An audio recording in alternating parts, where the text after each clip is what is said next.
Meu irmão, minha irmã, como é que você está? Você está bem? Como vão as coisas? Espero aí que você esteja aí animado, animada, né? A gente passou aí uma semana ouvindo pelas mídias sociais e pelos veículos de comunicação que muitos lugares já estão aí produzindo alguma vacina, né? Alguns têm uma vacina com pouco teste, alguns já têm uma vacina com mais testes e tudo mais.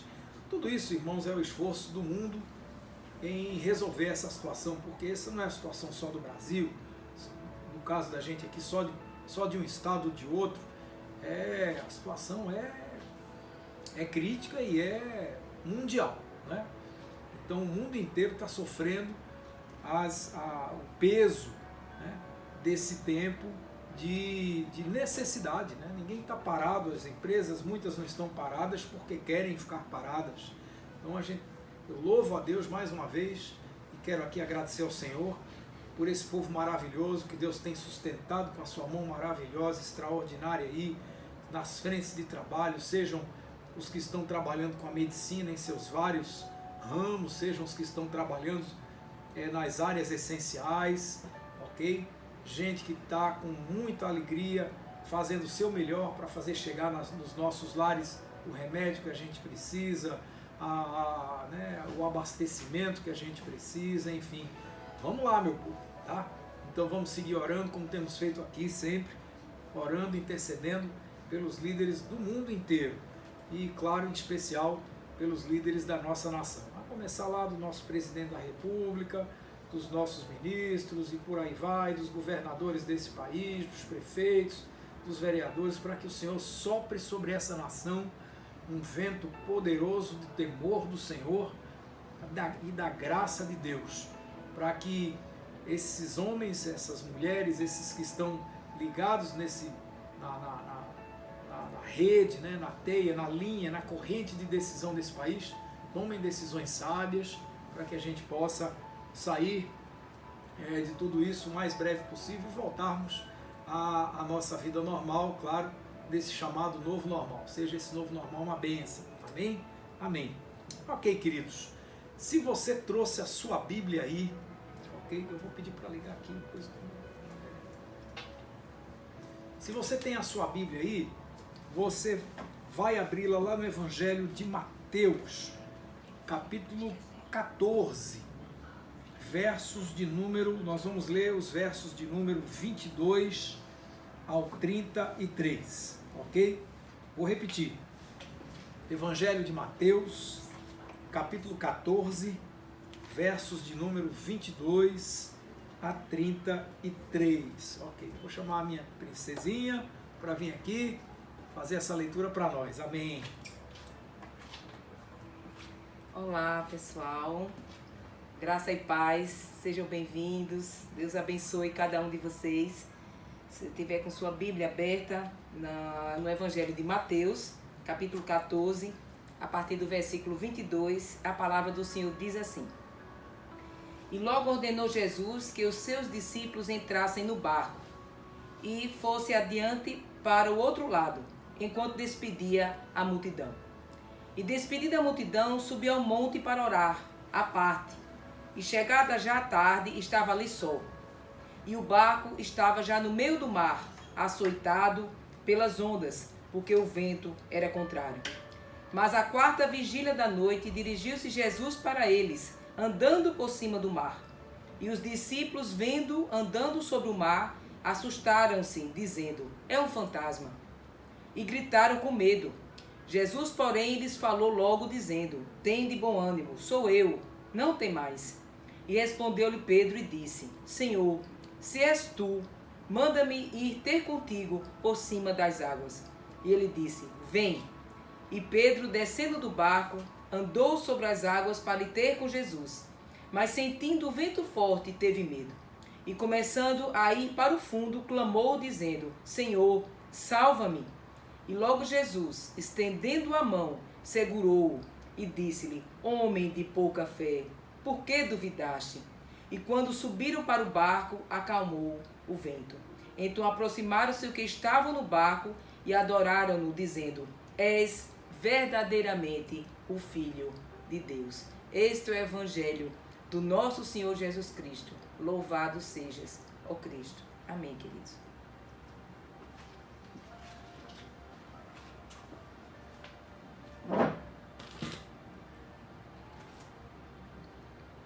Amém, irmãos.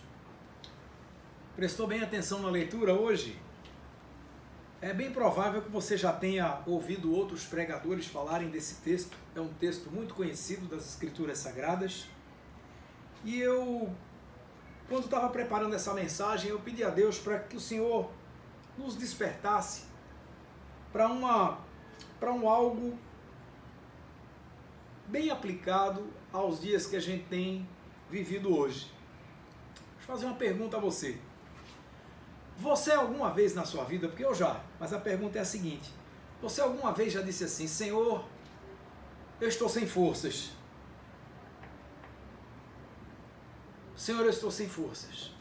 Já se sentiu fraco, abatido, já sentiu que os seus recursos já estão ali nas últimas, certo? Como brinca o nosso querido Dom Paulo dizendo assim, às vezes a gente pensa que está pifando mesmo. Pois é, a palavra é essa. Alguma vez você já se sentiu assim? Se é que já, né, não está sentindo um pouco disso nesses dias, porque, irmãos, olha, como eu falei agora há pouco, a gente já está aí com praticamente 5 meses e pouco de isolamento social aqui no Brasil, obviamente. Em outros lugares do mundo esse isolamento social ainda vem de antes, inclusive, por conta dessa pandemia que atingiu outros países antes de nós. Mas é bem verdade que o que eu tenho também, e eu digo sempre, insisto com os irmãos, dizendo que eu sempre passo a semana prestando bem atenção nas coisas e atento às questões, aos posicionamentos, aos comentários que se fazem, né, nas redes sociais, quando as pessoas ligam para nós, certo? Eu louvo a Deus pelos irmãos que ligam para a gente, né, para conversar um pouquinho, para bater aquele papinho. Estamos aqui, né? Estamos aqui recolhidos, né, nesse isolamento abençoado. Vez por outra a gente precisa sair, tem hora que a gente não tem jeito, tem que sair mesmo. Amanhã mesmo eu vou precisar sair de casa, vou me submeter a uma cirurgia ocular, então não tem jeito, não posso ficar em casa por conta disso, porque isso só pode acontecer lá no Hospital de Olhos. Mas, enfim, de uma maneira geral, né, todos nós estamos sofrendo as consequências desse isolamento. E é bem verdade que às vezes a gente fica pensando, não, tá tranquilo, tá muito bom, né, tá sossegado, né, porque o mundo parece que está menos barulhento, e está mesmo, com menos carros nas ruas, menos buzina de automóveis e por aí vai, certo? Nos lares as pessoas mais recolhidas, cada um no seu cantinho aí, e talvez esse silêncio, né, esteja transmitindo um aparente sossego que muitas vezes por dentro, na alma, não está acontecendo. Por que não dizer, sobretudo, por exemplo, das pessoas que têm que sair de casa todos os dias e, como se fala, matando, não é um leão não, matando 10 leões por dia para poder voltar para casa e voltar para a segurança do seu lar, pedindo a Deus para que nessa volta não esteja trazendo nada que possa ferir, que possa magoar, que possa transmitir para as pessoas da sua família que estão em casa, tá certo? Então, muitos estão como eu também, ora trabalhando numa coisa noutra e trabalhando dentro de casa também. Aqui minha casa está aqui cheia de caixinha de papelão num canto, no outro, e a gente vai, escolhe um cantinho e bota as coisas lá dentro. Tem, olha, daqui a pouco eu pego nessa caixa, depois, mas enfim, a caixa está lá porque a gente já mexeu no outro canto, certo? Ou seja, tem coisa para fazer, né? Então a gente vai tentando botar as coisas em ordem nesse negócio, e por que não dizer, né? Sem falar naqueles que sobre os seus ombros repousam grandes responsabilidades. Tem líderes, irmãos, que estão sentindo sobre os ombros o peso da responsabilidade de tomar decisões. Você acha que é fácil? É muito fácil para muita gente ficar fazendo crítica para esse ou para aquele, certo? Enquanto quem está lá sendo submetido ao risco, sendo submetido à obrigação de acertar na decisão que vai tomar, é aquele lá, é aquele ali, aquele que foi escolhido para chefiar isso ou aquilo, aquele que foi escolhido para liderar isso ou aquilo, aquele que foi eleito para para decidir isso ou aquilo, você está pensando que é fácil? Eu falo aqui em nome de todas as pessoas que repousam sobre os seus ombros, certo? Mesmo dentro ou fora de casa, muitas responsabilidades. E aí o que acontece? A gente muitas vezes diz assim, Senhor, eu já estou, a bateria já está pifando, a bateria já está no fim. E estou me sentindo absolutamente sem forças. E aí esse trecho do Evangelho nos comunica coisas extraordinárias, e eu quero aqui de uma maneira bem amorosa conversar com vocês sobre alguns aspectos interessantes. O que acontecia, só para você entender ali naqueles dias, se você for aqui para o capítulo 14 do Evangelho de Mateus, algumas Bíblias, muitas Bíblias trazem alguns subtítulos, né? E aqui nessa Bíblia aqui, essa aqui é deixa eu ver, é a Bíblia da Mulher, certo? Olha lá, é a Bíblia da Mulher. Aqui em casa é Bíblia para todo canto, a gente abre uma e bota aqui, amém. Então, tá assim, aqui no capítulo 14 começa com o seguinte subtítulo: A morte de João Batista, certo? Historicamente, né, se você for ler o capítulo 14, vai chegar aqui na leitura do trecho que a gente leu, dos versos 22 ao 33, e a gente vai entender que esse momento da vida de Jesus foi um momento muito, muito difícil. Por quê? Porque João Batista tinha sido preso, Herodes tinha mandado prender João Batista. João Batista era um cara extremamente desprendido, morava no deserto, diz a palavra que ele se alimentava de mel silvestre e gafanhotos. Imagina que, né, eu estou de dieta nesses dias, fazendo uma dietinha para segurar meu peso, eu fico imaginando o cidadão comendo só gafanhoto e mel silvestre. Meu Deus do céu, certo? Você escolheria uma dieta dessa para comer? Pois é, ele vivia lá no deserto e era feliz. E lá onde ele estava, de lá de onde ele estava, ele, como um homem escolhido por Deus, denunciava os erros das pessoas, em especial ele denunciava os pecados de Herodes, certo? Herodes era extremamente, era o governador da época, e João Batista o denunciava porque ele estava possuindo a esposa do seu irmão, certo? A mulher do seu irmão, e isso era pecado. Ele se deitava com a mulher do seu irmão, certo? E no aniversário de Herodes, enfim, por conta disso, por conta dessa denúncia, dessa maneira como João Batista denunciava Herodes ao povo, João Batista foi preso. E uma vez preso, no aniversário de Herodes, Herodias, a filha de Herodias, seduzira Herodes dançando para ele. E aí, apaixonado pelos quadris da moça, Herodes disse: peça o que quiser que eu dou a você. O que foi que ela pediu? A cabeça de João Batista, que por sinal já estava preso, e foi isso o que aconteceu, certo? O presente que ela pediu foi a cabeça de João Batista, certo? E aí, enfim, isso foi o que aconteceu, certo? Diz aí: e mandou degolar João no cárcere, e a sua cabeça foi trazida num prato e dada à jovem, e ela a levou à sua mãe, e chegaram os seus discípulos, de quem? De João, e levaram o corpo, e o sepultaram, e foram anunciá-lo a quem? A Jesus. João Batista e Jesus, eles se conheciam, eles tinham muito carinho um pelo outro, muito zelo um pelo outro. E o que acontece é que quando Jesus soube da morte de João Batista, é como se tivesse dado uma punhalada no coração de Jesus. E diz aqui, Jesus, ouvindo esse relato, retirou-se dali num barco para um lugar deserto, apartado, e sabendo o povo, aqui no verso 13 do capítulo 14 de Mateus, Jesus então se retirou para um deserto, e o povo, sabendo que Jesus tinha ido para um lugar em separado, o povo seguiu.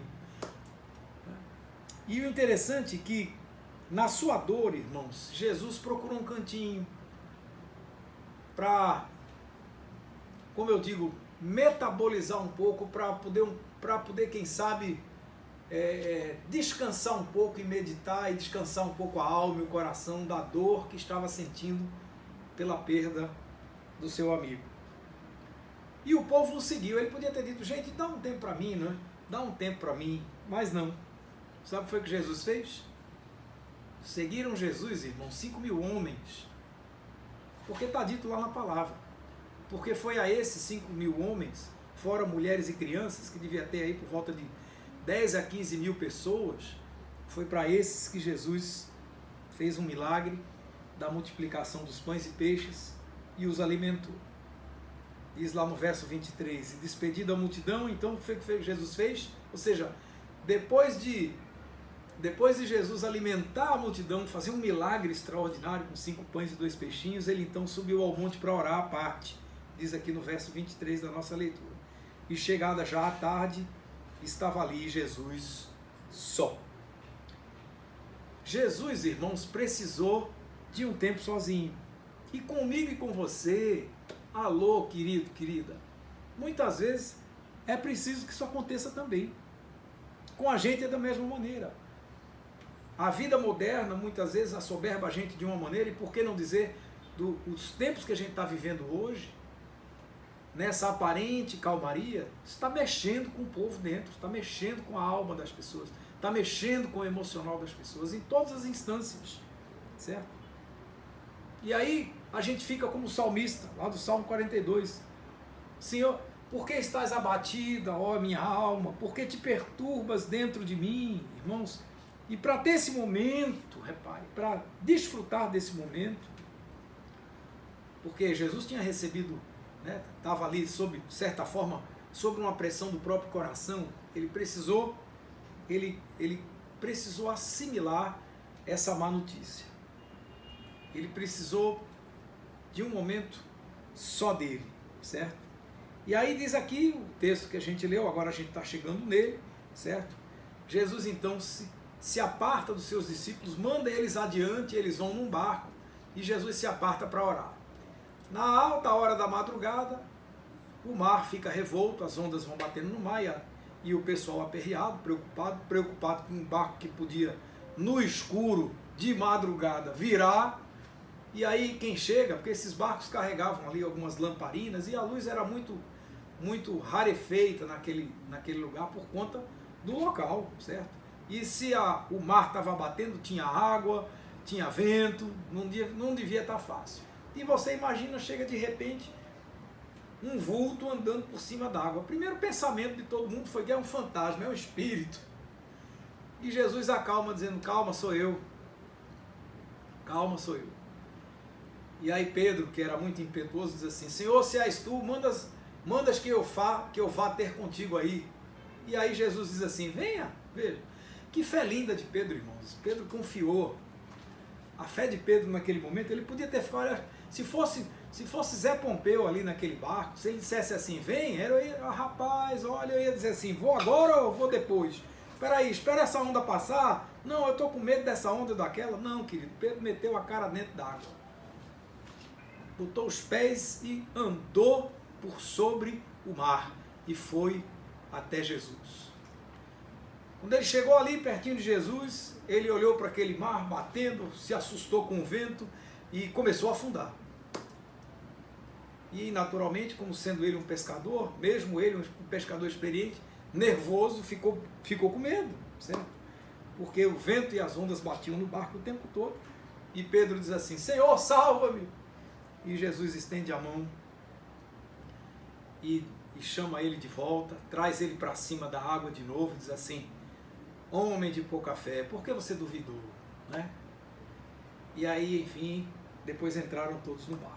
O que é essa narrativa toda, o que esse contexto nos ensina hoje de uma forma bem objetiva, bem amorosa? Primeira grande lição dessa passagem. Meu irmão, minha irmã, quando você estiver sem forças, quando você estiver assim, olha, dizendo, Senhor, eu estou nas últimas, minha bateria está acabando, eu já não tenho mais recursos, quando você estiver se sentindo assim, faça como Jesus, tire um tempo para você. Vou dizer de novo, quando você estiver sem forças, tire um tempo para você. Entende? Eu não estou aqui dizendo que você vai ter que sair de casa, que você vai abandonar sua família, nada disso. Tire um tempo para você. Se aquiete num canto. Pode ser um canto da sua casa mesmo. Não precisa sair de casa, não. Nós sabemos, nós aprendemos a tirar um tempo para nós quando a gente sabe o lugar certo, aquele lugarzinho que faz bem. Olha, deixa eu quietinho aqui. Hoje eu vou passar o dia aqui nessa biblioteca, meditando um pouquinho. Hoje eu vou ligar o sonzinho aqui nesse cantinho aqui. Vou passar o dia ouvindo música. Hoje eu vou passar o dia em oração. Enfim, meu irmão, a palavra é essa. Quando você estiver sentindo que não tem forças, quando você estiver assoberbado, quando as preocupações cercarem a sua vida, você está sentindo que está nas últimas, a palavra primeiro passo importante para você: tire um tempo para você. Eu não estou aqui absolutamente dizendo que Jesus perdeu as forças e que Jesus perdeu a fé, nada disso, certo? A Bíblia é muito clara quando diz que Jesus é o autor e o consumador da nossa fé, certo? Paulo, o apóstolo, dizia que as forças que ele tinha, que ele se sentia fortalecido em tudo por Cristo Jesus, certo? Mas é inegável que a morte trágica de João Batista o atingiu. Se atingiu Jesus, por que você acha que você, querido aí, por que você acha que você é inatingível? Não precisa ter vergonha não de dizer que está cansado, está cansada. Não precisa ter vergonha não de dizer que está abatido, está abatida. Olha, hoje eu tô, olha, sabe? Sabe qual é o pensamento que vem na minha cabeça? O que vem assim, olha. Tem dia que a gente acorda achando que a gente é menos cristão. Tem dia que a gente acorda, tem dia que a gente passa situações que a gente pensa que a gente perdeu a fé. A gente pensa que a nossa fé foi toda assim embora. Ai, né? A fé foi embora. Pois é, tem dias assim, queridos, certo? Mas se aquela má notícia, se a morte trágica de João Batista foi capaz de abalar Jesus de Nazaré, por que nós não nos sentimos abalados com o que está acontecendo no mundo afora? É para a gente lamentar mesmo. Cada um dos brasileiros que essa Covid levou, cada um dos nossos amigos. Olha, quem nesse Brasil não teve um amigo, um parente, uma pessoa próxima, certo? Deus o livre, espero que não tenha sido o seu caso, de alguém da sua família, mas muitas pessoas perderam pessoas da própria família, alguns muito próximos, gente, certo? Pastores, como eu, perderam pessoas da sua congregação. Então, irmãos, tudo isso deixa a gente extremamente abatido, deixa. E por que não aconteceria com Jesus, que se compadecia? Então, querido, querida, tire um tempo. Tire aí um tempo de verdade para você buscar essa paz que o mundo não conhece. Você precisa disso. E essa paz ela é essencial para a gente dar o próximo passo, para a gente ficar com a nossa alma aquietada, para o nosso coração ficar mais em paz. E a gente pode fazer isso, basta querer. Para quê? Para a gente colocar os nossos pensamentos em ordem, para a gente colocar, certo? Ouvir um pouco da voz do nosso próprio coração, para a gente entender quais são os ruídos da nossa alma, para você entender por que estás abatido, ó minha alma. Você precisa ouvir um pouco da sua voz interior. O que está acontecendo com você? Irmãos, nós somos feitos de múltiplos fatores. A gente nem faz ideia muitas vezes do que mexe com a gente. E às vezes uma coisa pequenininha pode balançar muito a gente. Então a gente precisa tirar um tempo para a gente. Até para que a gente, depois de tudo isso, a gente possa discernir melhor o que a gente vai fazer depois. Para que a gente possa discernir melhor o ambiente, né, o panorama, para que a gente possa exatamente tomar decisões mais seguras. Jesus disse: a minha paz vos dou, e não vou lá dou como o mundo dá. E o convite está feito, não se turbe o vosso coração. O mundo não vive essa paz, irmãos, não recebe essa paz, porque não compreende e nem quer aceitá-la. A paz que Cristo Jesus oferece para mim e para você, ela é fundamentada essencialmente no amor ao próximo. E a paz que o mundo oferece, não. A paz que o mundo oferece é uma paz armamentista, é aquela paz de assim: olha, não mexe comigo que eu posso lhe fazer mal. Me deixe em paz que eu posso lhe morder. Essa é a paz que o mundo oferece, irmãos. Certo? E elas não combinam, nunca vão combinar, porque são coisas completamente diferentes. A Bíblia nos explica claramente lá em 1 João 4,18, dizendo que no amor não há medo, antes o perfeito amor lança fora todo o medo. Amém. Tem uma frase que o nosso querido Dom Paulo Garcia sempre fala e eu acho extraordinária, eu gosto muito, vez por outra eu cito nas minhas orações, e ele diz assim, que a paz que a gente busca muitas vezes se encontra num silêncio que a gente nunca faz. Aí vai a pergunta, você tem feito silêncio suficiente para ouvir essa voz interior? Para ouvir essa voz que fala aí dentro do seu coração? Para você discernir bem os seus sentimentos, para que você possa trabalhar isso sem medo? Amém? É nesse tempo, a verdade é essa, é nesse tempo que você deve tirar, e é um tempo todo seu, é nessa paz que você vai aprender a discernir um pouco melhor a voz de Deus. Para quê? Para você avaliar suas opções. E a vida está fazendo isso com a gente o tempo todo, queridos. Nesses dias nós não vamos ficar aqui o resto da vida todo mundo trancado em casa. Nós vamos sair. Vamos precisar sair. Vamos ter que sair. E quando esse dia chegar, nós vamos precisar dar passos seguros. E essa segurança ela vem na medida em que a gente faz boas escolhas, em que as opções estejam muito claras na nossa mente. Vamos tomar decisões das mais simples às mais complexas. Mas a verdade é que em cada escolha que a gente faz, há um leque de possibilidades que se abre. E a gente, portanto, precisa mesmo desse equilíbrio, certo? E aí você pode dizer assim, e aí, pastor, qual é a opção? Né? Que escolha eu tenho? Que opção eu escolho? E aí eu digo a você, será que você não percebeu ainda? Não? Nem eu. Nem eu. Por quê? Porque as suas escolhas são suas. São coisas pertinentes à sua caminhada. Quando estivermos juntos e precisarmos decidir juntos, buscaremos em consenso naquilo que a voz do Espírito Santo de Deus nos ministra ao coração da gente, e a gente vai juntos tomando a direção que traz paz ao coração da gente. Então, se você ainda não sabe a decisão para tomar, talvez seja esse um momento bom. Pare um pouco. Deus fala, irmãos, para nós de muitas formas e por muitos caminhos, certo?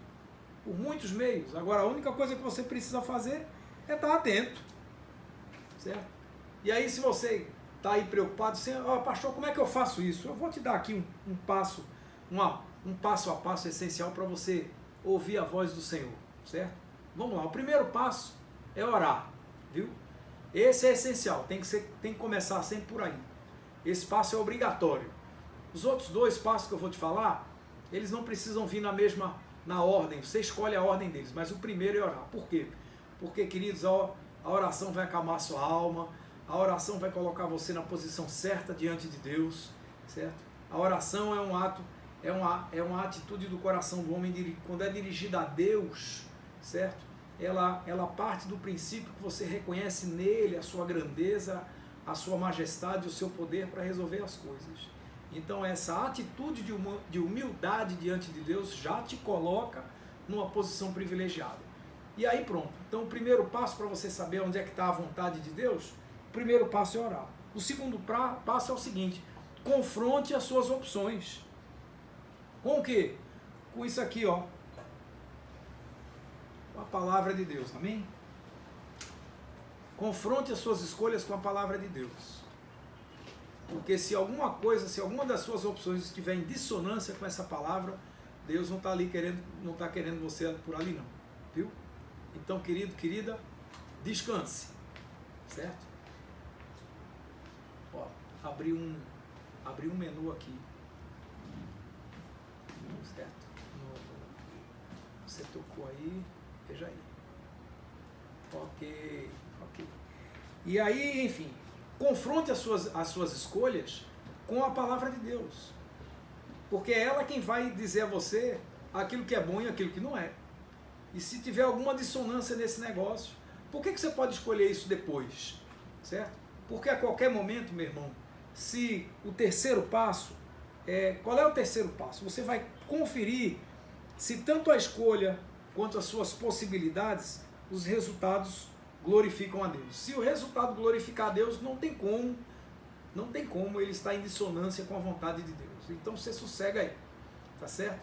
Mas se o resultado não está glorificando a Deus, certo? Como diz a palavra, portanto, quer comais, quer bebais ou façais outra qualquer coisa, fazei tudo para a glória de Deus. Se o que você faz não está nessa linha, meu irmão, minha irmã, então se alguma coisa não está dando muito certo, volta para o começo. De repente precisa orar mais um pouquinho. Por quê? Porque aí você vai escolher. Você vai escolher dentro daqueles frutos possíveis, diante das opções que você tiver, aquilo que bem provavelmente vai dar mais certo, porque está na direção da vontade do Senhor. E qual é essa vontade, pastor? É ali onde Deus der paz ao seu coração. Às vezes você está diante de uma decisão boa e outra muito melhor. Você pode estar diante de uma decisão boa, uma muito melhor e outra maravilhosa. Como é que vai fazer? Qualquer uma que você escolher vai dar certo. Vai. Mas tem uma que Deus vai dar mais fruto ainda. Então você vai precisar de oração, você vai precisar de discernimento para fazer as coisas certas. Amém? Bom, queridos, em segundo lugar, quando você se sentir sem forças, quando você se sentir abalado, quando a sua confiança estiver aí, né, abalado um pouco pelas circunstâncias da vida, lembre-se do seguinte, lembre-se que as circunstâncias ruins, elas podem embaçar sua visão. Pedro desceu do barco cheio de confiança e no primeiro passo que deu dentro d'água estava firme. Pois é. Perdeu o foco, começou a afundar. Então a gente precisa entender, queridos, eu e você, nós precisamos entender que as circunstâncias ruins, elas podem embaçar a nossa visão. Eu não estou dizendo aqui que toda circunstância ruim embaça a sua visão. Às vezes você já está com o olho treinado, você já está talhado na guerra, você já está talhado na batalha, já está aí na luta mesmo. E mesmo, pastor, olha, eu não trituro 10 leões por dia não, eu trituro 1000. Se vierem 10 eu estou achando é graça, eu estou batendo, eu já estou dando tabefe, ele já não precisa mais nem matar, eu dou no tapa, ele corre, amém, tá certo? Outros que ainda estão no começo da batalha vão sentir um pouco mais, porque ainda não tem o traquejo que você tem. Mas se você não tiver com aquela experiência toda, né, Sonaquele, olha, vai acontecer. Por quê? Porque você não chegou no fim da sua vida. Ainda tem coisa que você vai querer experimentar, que você vai precisar experimentar. Ainda tem desafio que você vai viver. Ainda tem batalhas que você vai lutar. Tem muita batalha que você vai lutar ainda. Certo? Tem. E se você ainda tem muita batalha porque você está vivo aí, você não morreu, certo? Então vão haver momentos em que você certamente vai se sentir menos seguro, certo? Por quê? Porque uma visão embaçada, se você deixar as preocupações, deixar, certo, o assoberbamento da vida, tudo isso, né, assoberbar o seu coração, acumular no seu coração, certo? Isso pode atrapalhar a sua visão e trazer grandes prejuízos. E aí o que acontece? Em meio a tudo isso a gente esquece das estratégias que Deus dá, em meio aos aperreios, em meio às preocupações, olha o nome, preocupação, ou seja, você ocupa previamente o seu tempo e a sua energia com situações que elas podem até ter valor, ter muito valor, mas de repente você está se preocupando. É algo que você poderia não estar tão aperreado, tão esgotado por conta daquilo. Pronto. Vou fazer uma viagem de trem, vamos brincar aqui, daqui a 2 anos. Já estou hoje preocupado. Qual é o sapato que eu vou usar? Qual é a mala que eu vou levar lá para o trem? Se é grande, se é média, se é pequena? Qual é a cor da mala? Se vai servir, se não vai? O negócio daqui a 2 anos, é hora para eu estar me preocupando com isso? Talvez não. Mas e assim, pastor, mas se precisar me preocupar, for uma coisa necessária, eu digo, olha, querido, se for necessário, é hora mesmo. Se é hora de ocupar a sua mente, o seu coração, se o momento é esse, se preocupe, certo? Mas se preocupe com segurança. O que você não pode é se deixar envolver, certo? Por situações embaraçosas, situações ruins que possam, né, embaçar a sua visão. E aí você acaba se esquecendo do que Deus queria para você, certo? A gente vai muitas vezes em meio a essas lutas, olha, cuidado até com o excesso de autoconfiança. Não, deixa que eu resolvo, eu resolvo, eu faço, eu aconteço, certo? Eu oro e acontece. Não, querido, você ora e Deus faz, certo? Quem faz não é você. Ah, quando eu oro é assim, os demônios saem. Não, querido. Quando você ora, Deus age e os demônios caem. Vai embora. Viu? Não é porque você tem uma mão poderosa, certo? É porque Deus é poderoso na tua vida. Amém? Então, querido, querida, não deixe essas coisas da vida embaçarem sua visão. Porque aí a gente acaba lá na frente perdendo a visão da cruz. Se a gente perder a visão da cruz, a gente perde a visão do alvo, a gente perde a visão do propósito que Deus tem na nossa vida. A gente tem que fazer, é como o apóstolo Paulo fala lá em Filipenses 3, mas eu faço sim uma coisa, me esquecendo das coisas que para trás ficam, olha, e avançando para as que estão adiante de mim, sigo para o alvo, para o prêmio da soberana vocação do Senhor em Cristo Jesus. Eita, coisa linda! Quando o corpo de Cristo anda assim, irmãos, tudo vai bem, apesar das lutas. Apesar das lutas. Amém?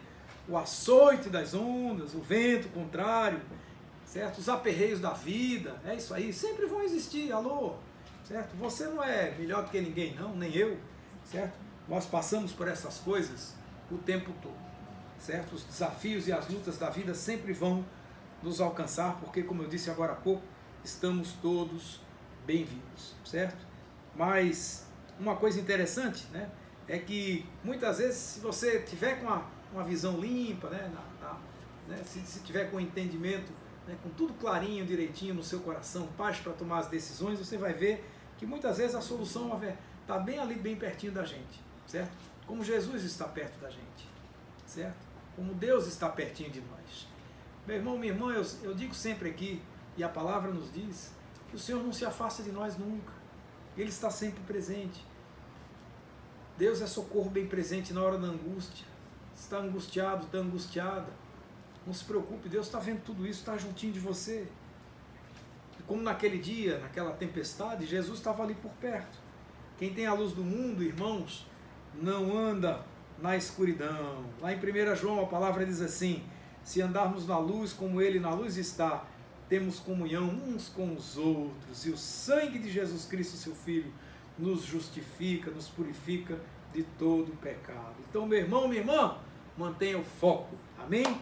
Como diz lá em Hebreus 12:2, olhando para Jesus, o autor e consumador da nossa fé, o qual, pela alegria que já estava proposta, suportou a cruz e desprezou a afronta. Amém?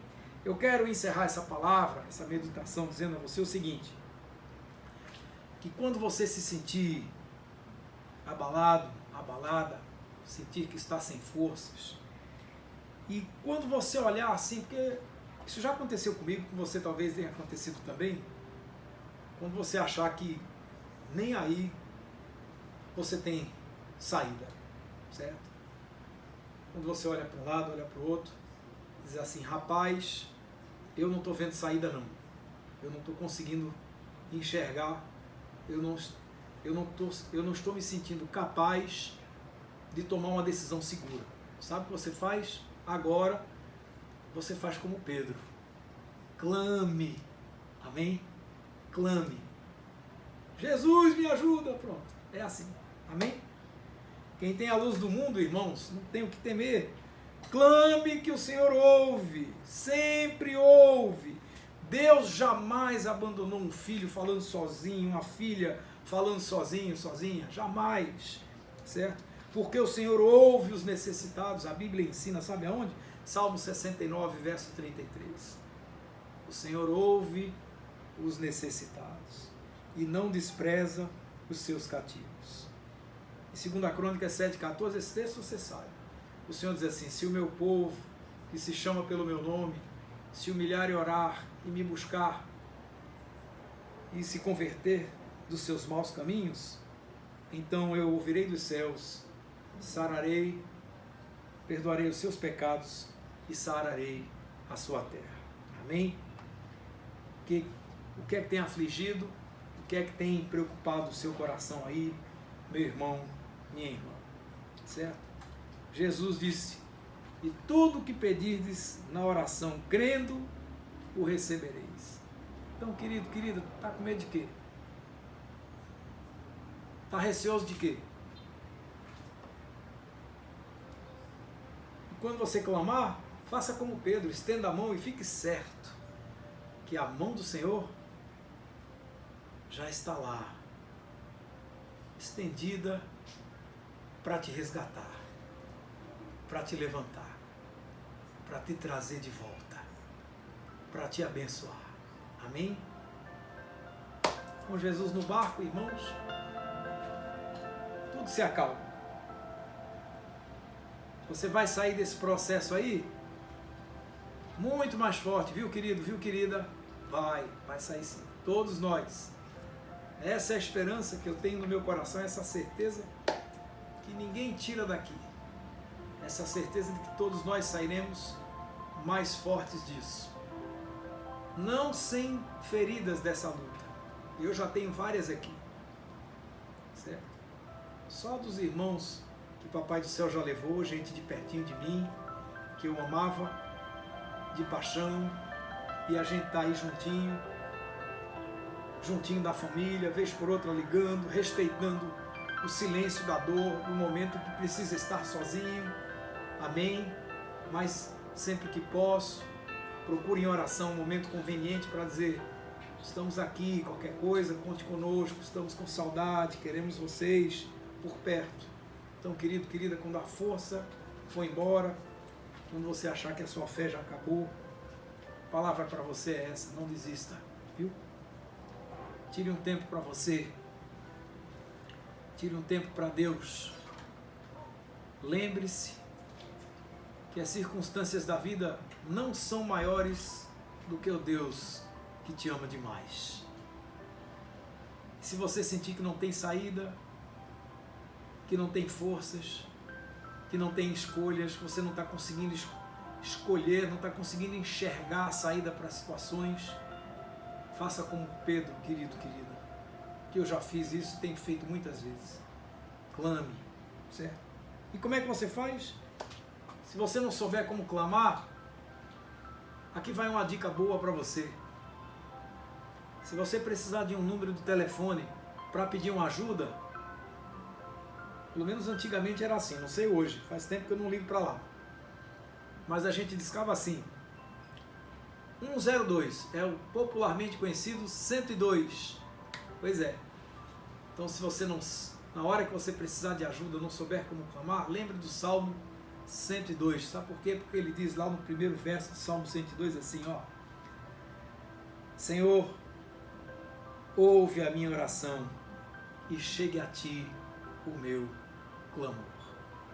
Bom, se você não tiver nem palavras para dizer, vai lá no Salmo 102. Senhor, que a minha oração chegue a ti, certo? Ouve a minha oração e chegue a ti o meu clamor. Davi, no Salmo 143, verso 1, ele também abre dizendo assim: Senhor, ouve a minha oração, Senhor, e inclina os teus ouvidos às minhas súplicas, e escuta-me segundo a tua verdade e segundo a tua justiça. Amém?